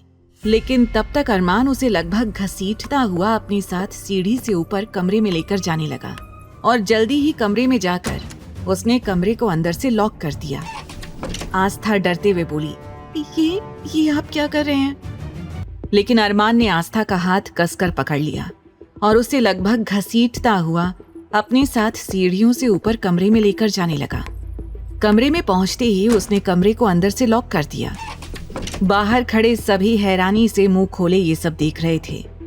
वहीं दादाजी के होठों पर मुस्कुराहट थी। आहान एक्साइटेड होकर बोला, दादाजी, आपने देखा? भाई हमारी आंखों के सामने भाभी का हाथ पकड़कर लेकर गए हैं। मुझे तो लग रहा है कि अब वो दिन दूर नहीं है जब मुझसे छोटा कोई इस घर में आने वाला है। आहान की बात सुनकर बाकी के तीनों गुस्से से आहान को देखने लगे। वहीं सबको अपनी तरफ देखता हुआ पाकर आहान हड़बड़ा गया और बोला, क्या हुआ? आप लोग मुझे इस तरह से क्यों देख रहे हो? अरे मैं सच कह रहा हूं। दादाजी ने उसे चुप कराते हुए कहा, बदमाश, मुंह बंद कर अपना, और तुम सब लोग भी आराम करने निकल जाओ और सुबह टाइम से यहाँ जमा हो जाना, समझे तुम सब? दादाजी सबको इंस्ट्रक्शन देते हुए अपने कमरे में चले गए। आहान ने मासूम शक्ल बनाकर पूछा, क्या हुआ यार? मैंने फिर कुछ गलत बोल दिया क्या? ध्रुव मुस्कुराते हुए बोला, अरे नहीं आहान साहब, आप गलत कहाँ बोलते हैं? आप तो जो बोलते हैं बिल्कुल सही बोलते हैं। एक दूसरे की तरफ देखकर वो तीनों आहान का मजाक उड़ाने लगे। वहीं दूसरी ओर अरमान ने आस्था को कमरे में ले जाकर कमरा लॉक कर दिया था और गुस्से से आस्था के सामने खड़ा हो गया। आस्था को बहुत डर लग रहा था। उसे समझ नहीं आ रहा था कि वो अब अरमान से कैसे बचे, क्योंकि आज उसने एक साथ 2 से 3 कांड कर दिए थे। पहला, अरमान को झूठ बोलकर कमरे से भाग गई। दूसरा, उसने दादाजी के सामने चूहे को लेकर झूठ बोल दिया। और तीसरा, जब वो अरमान से टकराई तो अरमान की पीठ को सीमेंट से बनी हुई दीवार बोल दिया। अब एक एक करके आस्था के माइंड में अपनी सारी गलतियां घूमने लगी। आस्था ने अपना सिर नीचे किया और जल्दी से अरमान के ठीक साइड से निकलकर जाने की कोशिश करने लगी। लेकिन तभी अरमान ने उसका हाथ पकड़ लिया और पूछा, कहाँ जा रही हो? आस्था हड़बड़ाते हुए बोली, वो हम अपने कमरे में जा रहे हैं। अरमान दांत पीसते हुए बोला, क्या तुम्हें बातें भूलने की बीमारी है? मैंने तुम्हें कहा था ना कि आज के बाद तुम इसी कमरे में मेरे साथ रहोगी। क्या तुम्हें मेरी बात सुनाई नहीं देती, या फिर तुम जानबूझकर मेरी बात सुनना नहीं चाहती हो? अरमान आस्था को घूरने लगा। आस्था ने जल्दी से कमरे में देखा जहां सिर्फ एक ही बेड था। वो मासूमियत से बोली, लेकिन यहाँ तो सिर्फ एक ही बेड है और हम 2 लोग हैं। आस्था के मासूमियत भरे सवाल को सुनकर अरमान अपनी उंगलियों से अपने सिर पर टैप करने लगा। आस्था मन ही मन बोली, अचानक से इन्हें क्या हो गया है? ये हमेशा अपनी उंगलियों से सिर पर क्या करने लगते हैं? अगर इतना ही अपने सिर पर कुछ करने का दिल कर रहा है तो दीवार से अपना सिर क्यों नहीं फोड़ लेते? आस्था मन ही मन ये सोच रही थी, लेकिन अरमान उसे खा जाने वाली नजरों से देखने लगा। आस्था घबराते हुए बोली, अब मैंने ऐसा क्या किया है? ये मुझे ऐसे क्यों देख रहे हैं? अरमान ने ठंडे लहजे में पूछा, तुम्हें ऐसा क्यों लगता है कि मुझे अपना सिर दीवार से फोड़ लेना चाहिए? अरमान की बात सुनकर आस्था के होश उड़ गए। वो अपना मुंह खोलकर अरमान की ओर देखने लगी और मन में सोचने लगी, कान्हा जी, क्या आपने इन्हें सुपर पावर भी दे रखी है जिससे ये लोगों के मन की बात भी पढ़ सकते हैं? अरमान ने बिना किसी एक्सप्रेशन के कहा, तुम्हारी बातें पढ़ने या समझने के लिए मुझे किसी सुपर पावर की जरूरत नहीं है। एक बार फिर से अरमान को अपने मन की बात करते हुए सुनकर आस्था का गला सूख गया। उसके मन की सारी बातें एक ही पल में गायब हो गईं। अरमान ने आस्था को ऊपर से नीचे देखकर चिढ़ते हुए कहा, क्या तुम्हें कपड़े नहीं बदलने? अगर तुम इन भीगे हुए कपड़ों में मेरे बेड पर सोने के बारे में सोच रही हो तो मैं तुम्हें हरगिज इसकी परमिशन नहीं दूंगा। और वैसे भी दादाजी तुम्हें लेकर कुछ ज्यादा ही पॉसेसिव होते जा रहे हैं। अगर इन भीगे कपड़ों की वजह से तुम्हारी तबीयत खराब हो गई और दादाजी ने मुझसे किसी तरह का कोई सवाल किया तो याद रखना, मैं तुम्हारा वो हाल करूंगा जो तुम सोच भी नहीं सकती। आस्था सिर झुकाकर बोली, लेकिन हमारे पास एक्स्ट्रा कपड़े नहीं है और साड़ी हमें पहनना नहीं आता है। रात को हम साड़ी पहनकर आराम से सो नहीं पाएंगे। अरमान उसे घूरते हुए सोचने लगा, कल सबसे पहले इसके कपड़ों का कुछ इंतजाम करना होगा, वरना ये लड़की कपड़े ना होने की बात कह कहकर मेरा सिर खाती रहेगी। अरमान अचानक से आगे बढ़ा और अपनी अलमारी में से अपना एक शर्ट और एक पैंट निकालकर आस्था की तरफ फेंक दिया। वैसे तो अरमान आस्था को अपने कपड़े नहीं देना चाहता था, लेकिन फिलहाल उसके पास कोई और ऑप्शन नहीं था। आस्था उन कपड़ों को हैरानी से देखने लगी और सवाल करने लगी, लेकिन अरमान जी, ये कपड़े तो आपके हैं और अगर हम इन कपड़ों में बाहर जाएंगे तो दादाजी क्या कहेंगे? एक बार फिर अरमान ने अपना हाथ अपने सिर पर मार लिया और सोचने लगा, ये बेवकूफ लड़की कितना बकवास करती है। क्या इसे समझ में नहीं आ रहा है कि ये कपड़े मैं इसे कमरे में पहनने के लिए दे रहा हूँ? क्या ये सच में इतनी बेवकूफ है या मेरे सामने बेवकूफ बनने का ड्रामा कर रही है? अरमान इरिटेट होते हुए बोला, बेवकूफ लड़की, तुम्हारा दिमाग खराब हो गया है क्या? ये कपड़े मैंने तुम्हें बाहर पहनकर जाने के लिए नहीं दिए हैं, इसलिए चुपचाप से ये कपड़े पहनकर सो जाओ और सुबह होते ही इन्हें बदल लेना, समझी तुम? फिर अरमान ने अपनी उंगली से एक और इशारा किया और बोला, वो रहा बाथरूम का रास्ता। अगर तुम्हें बाथरूम का रास्ता समझ में नहीं आ रहा है तो मैं तुम्हें लेकर चलता हूँ। ऐसा कहकर जल्दी ही उसने एक बार फिर आस्था का हाथ पकड़ लिया और बाथरूम का दरवाजा खोलकर बेरहमी से उसे अंदर धक्का दे दिया। अचानक धक्का लगने से आस्था अपना बैलेंस नहीं बना पाई और वो सीधा घुटनों के बल बाथरूम में जा गिरी। उसकी चीख निकल गई। अगले ही पल आस्था के घुटनों से खून निकलना शुरू हो गया। उसे चोट लग गई थी, लेकिन अरमान ने इस बात की कोई परवाह नहीं की। उसने झट से बाहर से दरवाजा बंद कर दिया। अरमान वापस अपने मास्टर बेडरूम में आया ही था कि तभी उसका फोन रिंग करने लगा। फोन देखकर अरमान के चेहरे पर एक साथ कई इमोशंस आए और चले गए। उसने फोन उठाकर अपने कान पर लगाया तो दूसरी तरफ की बात सुनने के बाद उसने बिना किसी भाव के कहा, मैं आ रहा हूं। ये कहकर उसने कॉल कट कर दिया और सामने दीवार पर लटक रही घड़ी की ओर देखा। रात के 11:30 हुए थे।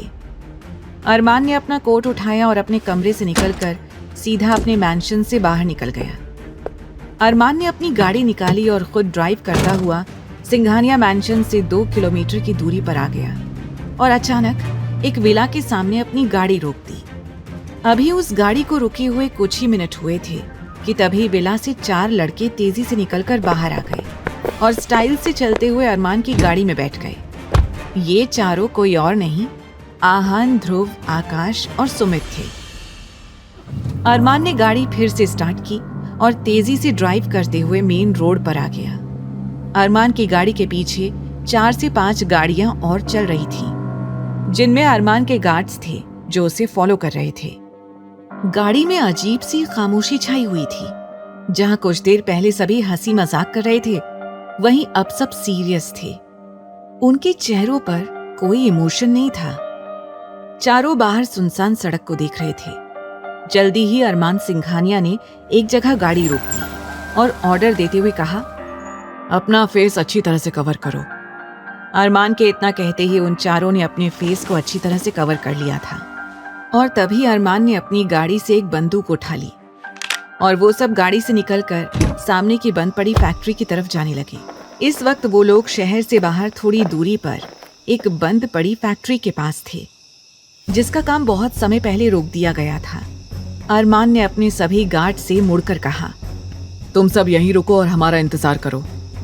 ये कहकर वो पांचों अंदर गए। वहां उन्हें अजीब सी आवाज सुनाई देने लगी, जिसे सुनते ही अरमान ने उन सबको अलग अलग डायरेक्शन में जाने का इशारा करते हुए कहा, चारों अलग अलग डायरेक्शन में जाओ और ध्यान रहे कोई भी एक साथ न रहे।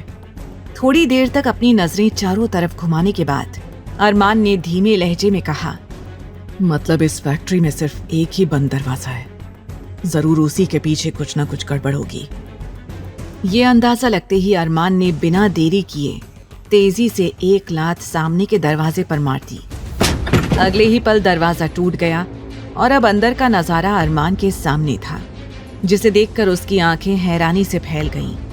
वहां लगभग 20 से 25 लड़कियां डरी सहमी बैठी हुई थी। गुस्से की वजह से उसके हाथों की नसें भी दिखाई देने लगी। तभी वो चारों भी अरमान के ठीक पीछे आ गए। क्या हुआ? ध्रुव ने ये सवाल किया ही था कि तभी अरमान ने कुछ इशारा किया और वो चारों वहां मौजूद जितने भी गुंडे थे सब पर बुरी तरह से टूट पड़े। कुछ ही देर में उन चारों ने गुंडों को मार मार कर उनकी हालत इतनी ज्यादा बुरी कर दी कि वो गुंडे खुद कराहने लगे और उनसे अपनी मौत की भीख मांगने लगे। हमें मार दो रे, हमारी जान ले लो, लेकिन इतना दर्द मत दो। लेकिन उन चारों पर उन गुंडों के कराहने का कोई असर नहीं हो रहा था। वहीं ध्रुव लगातार उनके शरीर के उन्हीं हिस्सों पर वार कर रहा था, जिसके बाद वो लोग मूवमेंट भी नहीं कर सकते थे। इस समय सब एक से बढ़कर एक खतरनाक लग रहे थे। वहीं अरमान सिर्फ खामोशी से एक जगह खड़े होकर ये सब देख रहा था। फिर आहान की तरफ मुड़कर ऑर्डर देते हुए बोला, सभी लड़कियों को सेफ्टी के साथ यहाँ से बाहर निकालो। आहान ने हामी भरी और एक एक करके सभी लड़कियों को वहां से निकालने लगा, लेकिन तभी उसे अपने पीछे किसी के होने का एहसास हुआ। वो जल्दी से पीछे मुड़ने को हुआ, तभी किसी ने पीछे से उसके सिर पर डंडे से वार कर दिया। आउच! लेकिन अरमान ने बीच में आकर उसका हाथ पकड़ लिया और अपनी आंखों में आग लिए उस आदमी को देखते हुए उसी डंडे से उस पर वार कर दिया। आहान गहरी सांस लेकर बोला, थैंक गॉड भाई, आपने मुझे बचा लिया। उन पांचों ने केवल कुछ ही मिनटों के अंदर उन 25 लड़कियों को छुड़ा लिया था। साथ ही वहां जितने भी गुंडे थे उन सबको रस्सी से बांध दिया था, जिसके बाद वो कहीं भाग नहीं सकते थे। अब अरमान एक राजा की तरह उन सबके सामने बैठा हुआ था, लेकिन उसके चेहरे पर मास्क लगा था, जिस वजह से किसी ने भी अब तक उसका चेहरा नहीं देखा था। लेकिन उसकी आंखों से आग निकल रही थी, जो इस बात का सबूत थी कि मास्क के पीछे जो चेहरा था वो कोई आम चेहरा नहीं था। तभी उन गुंडों में से एक ने डरते हुए पूछा, कौन हो तुम लोग? तुम जानते भी हो तुमने किसके आदमियों पर हाथ डाला है? हम सब वीर रायचंद के आदमी हैं। उस आदमी की बात सुनकर अचानक अरमान का चेहरा और भी ज्यादा सख्त हो गया। वो तुरंत खड़ा हुआ और उस आदमी के सामने जाकर खड़ा हो गया और उसका कॉलर पकड़कर उसे लगभग एक ही हाथ से ऊपर तक उठा दिया और नफरत भरे लहजे में बोला, बहुत शौक है ना ये जानने का कि हम कौन हैं? तो जाकर कह देना उस वीर रायचंद से डेविल किंग आया था, और अगर उसमें हिम्मत है तो मुझे रोक कर दिखाए। Devil king? अरमान ने जैसे ही अपना नाम डेविल किंग बताया, वो आदमी जो थोड़ी देर पहले अरमान को वीर रायचंद के नाम की धमकी दे रहा था, उसकी आंखें बड़ी हो गईं। अब उसकी जान हलक में आ गई थी। वो कांपने लगा। तभी अचानक उसे अपने नीचे कुछ गीला महसूस हुआ। ये देखकर आहान की हंसी छूट गई। वो बोला, अरे बस डेविल किंग के नाम से ही इसकी तो पैंट गीली हो गई है। तभी सुमित ने आगे बढ़कर उस आदमी के कंधे पर अपना हाथ रख दिया और प्यार से बोला, तुम जानते हो हम तुम्हें जिंदा क्यों छोड़ रहे हैं, नहीं ना? तो सुन लो, ताकि डेविल किंग के खौफ का आंखों देखा हाल तुम जाकर वीर रायचंद को बता सको। और हाँ, जाने से पहले अपने साथियों का अंजाम जरूर देख कर जाना। वो आदमी जो वीर रायचंद का भरोसेमंद आदमी था, बुरी तरह से कांपने लगा और जल्दी ही वो वहां से भाग निकला। अरमान ने सख्त लहजे में कहा, सभी लड़कियों को उनके घर वापस भेज दो। ये कहकर अरमान बाहर निकल गया और अपनी गाड़ी में बैठकर वहां से रवाना हो गया। अरमान के जाने के बाद अभी बाकी चारों वहीं रह गए और बचाई हुई लड़कियों को वहां से भेजने की तैयारी करने लगे। ये सब काम करते हुए उनके चेहरे पर कोई इमोशन नहीं था। वैसे तो उन सब ने मास्क पहना था, जिसकी वजह से उनका चेहरा नजर नहीं आ रहा था, लेकिन उनकी आंखें और बॉडी मूवमेंट्स इस बात का सबूत दे रही थी कि वो लोग इस काम में एक्सपर्ट थे।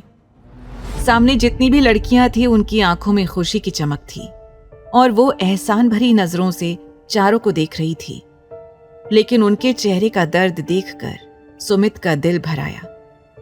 वैसे तो सुमित अपने आप को मजबूत दिखाने की बहुत कोशिश करता था, लेकिन उसका दिल बच्चों वाला था। उसे देखकर आकाश ने फिक्रमंद होकर कहा, अगर हमने इन लड़कियों को यहाँ से भेजने में ज्यादा देर कर दी तो कहीं ऐसा ना हो कि सुमित यहीं रोना शुरू कर दे।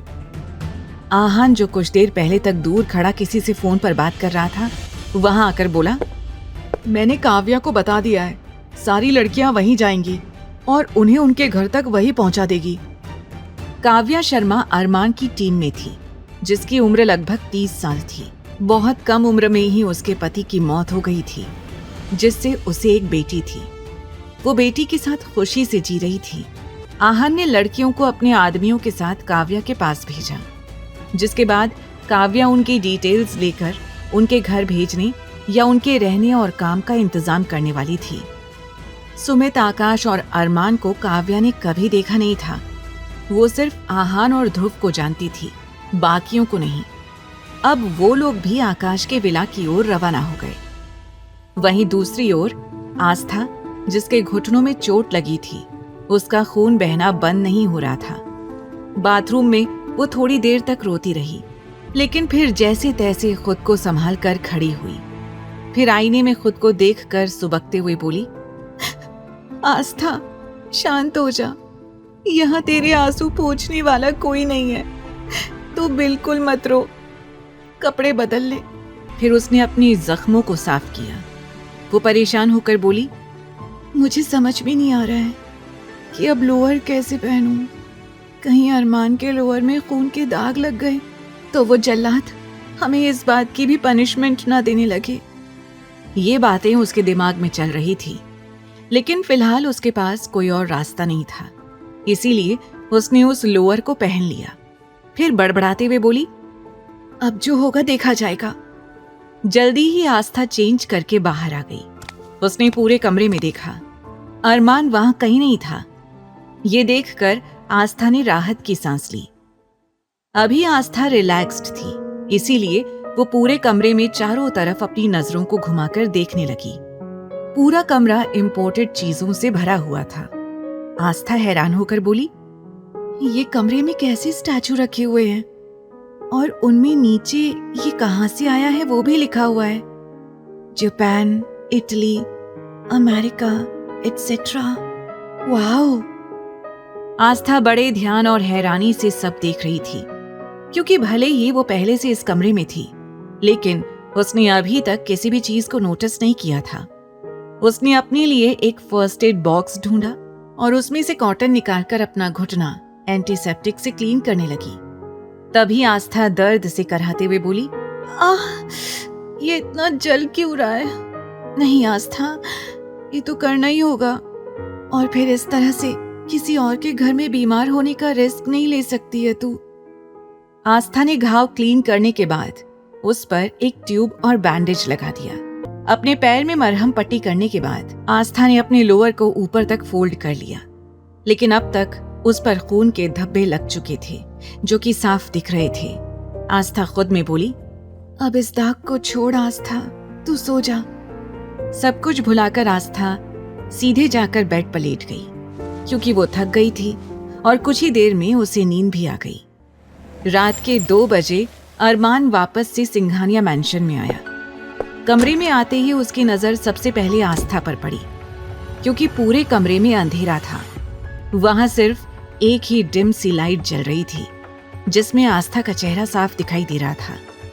लेकिन आस्था का चेहरा देखते ही अरमान का दिल नफरत से भर गया और वो सीधे बाथरूम में चला गया, क्योंकि उसके हाथों में, उसके कपड़े में हर जगह खून ही खून लगा हुआ था। कुछ देर बाद अरमान शावर लेकर बाहर निकलने लगा। अचानक से उसकी निगाह बाथरूम के कोने के फर्श पर पड़ी, जहां खून लगा था। अरमान की कंफ्यूजन का कोई ठिकाना नहीं था। वो बड़बड़ाते हुए बोला, मैं तो उस तरफ गया ही नहीं, फिर यहाँ खून कहाँ से आया? तभी अरमान को याद आया कि यहाँ से जाने से पहले उसने आस्था को धक्का दिया था। अरमान ने खुद से कहा, मतलब इस लड़की को चोट लगी है? अरमान के दिमाग में ये ख्याल आया, लेकिन अगले ही पल उसने अपने इस ख्याल को झटक दिया और बोला, अगर उसे चोट लगी भी है तो मुझे इससे क्या? अरमान बेपरवाही से जल्दी ही बाथरूम से बाहर आ गया और एक बार फिर उसकी नजर ना चाहते हुए भी आस्था पर जाकर ठहर गई। बार बार उसका दिल कर रहा था कि वो जाकर चेक करे कि आस्था को कहाँ चोट लगी थी। इसीलिए उसने रूम की एक लाइट ऑन कर दी। आस्था की आंखों पर जैसे ही लाइट का रिफ्लेक्शन पड़ा, अचानक से वो नींद में ही बेचैन होने लगी। उसने अपने हाथ से अपनी आंखों को ढक लिया। अरमान उसकी साइड में जाकर खड़ा हो गया और उसे बड़े ही ध्यान से ऊपर से नीचे तक देखने लगा। इस वक्त आस्था इन कपड़ों में बेहद खूबसूरत लग रही थी।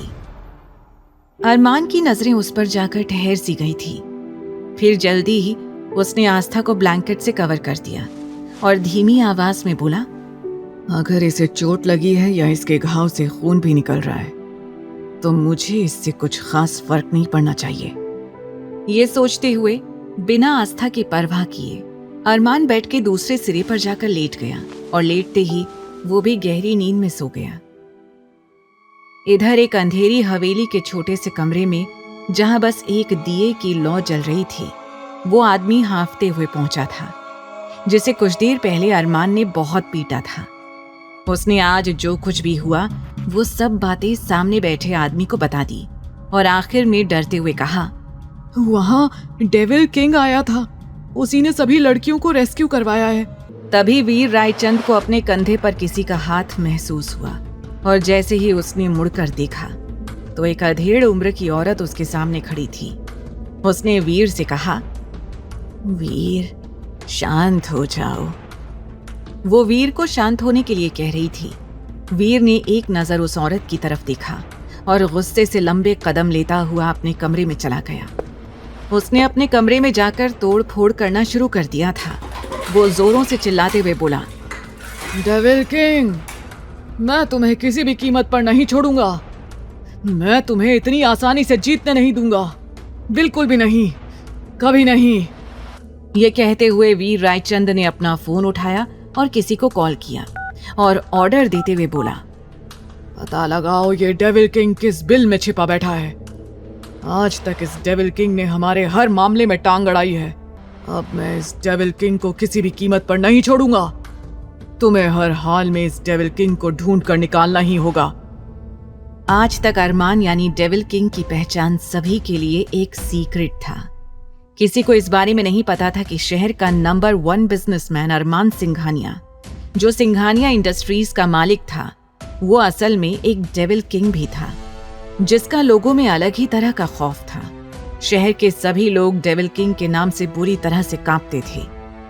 वीर रायचंद ने नफरत में कहा, मैं कसम खाता हूं कि मैं किसी भी कीमत पर डेविल किंग तक पहुंचूंगा और उसे मिटा दूंगा। क्या वीर जान पाएगा कि ये डेविल किंग और कोई नहीं बल्कि शहर का सबसे बड़ा बिजनेसमैन अरमान सिंघानिया ही है? डेविल किंग की गैंग के नाम का सिक्का पूरे शहर में चलता था। किसी को भी इस बात का अंदाजा नहीं था कि डेविल किंग के जो खास आदमी थे असल में वो अपनी फील्ड के सबसे बेस्ट और पहुंचे हुए लोग थे और उन सभी के पास अपनी एक अलग और ऊंचे लेवल की पहचान थी। लेकिन जब बात किसी बुराई को रोकने की आती थी वो सभी लोग एक तरह से जानवर बन जाया करते थे और पूरी तरह से बुराई का सफाया भी करते थे। लेकिन वीर रायचंद के साथ अरमान सिंघानिया की एक गहरी दुश्मनी थी, जिसकी वजह से वो हर बार वीर रायचंद को बर्बाद करने के लिए कोई ना कोई रास्ता खोज निकालता था। अगली सुबह अरमान सिंघानिया नींद से उठा, लेकिन अचानक से उसे अपना शरीर किसी चीज के नीचे दबा हुआ महसूस हुआ। अरमान हैरान होकर बोला, What the hell? ये क्या है? अरमान के मुंह पर इस वक्त काफी सारे लंबे और घने बाल बिखरे हुए थे। अरमान ने उन बालों को हटाकर इधर उधर देखा तो उसे एहसास हुआ कि आस्था उसके बेहद करीब लेटी हुई थी। इतना ही नहीं, उसके बाल पूरी तरह से अरमान के चेहरे पर फैले हुए थे। अरमान ने जैसे ही ये महसूस किया उसका गुस्सा बहुत ही ज्यादा बढ़ गया। उसने अपने दोनों हाथों की मुट्ठी को कसकर बंद कर लिया। ये फीलिंग उसके लिए काफी अनकंफर्टेबल थी। वहीं आस्था बिल्कुल बेफिक्र होकर अरमान को अपनी चारपाई समझकर आराम से सो रही थी। उसे इस बात का अंदाजा नहीं था कि इस वक्त अरमान उसे खा जाने वाली नजरों से देख रहा था। आस्था का एक पैर अरमान की टांगों के ऊपर था, उसका हाथ अरमान के पेट पर और उसका सिर अरमान के कंधों से थोड़ा ऊपर और उसके बाल पूरी तरह से अरमान के चेहरे पर फैले हुए थे।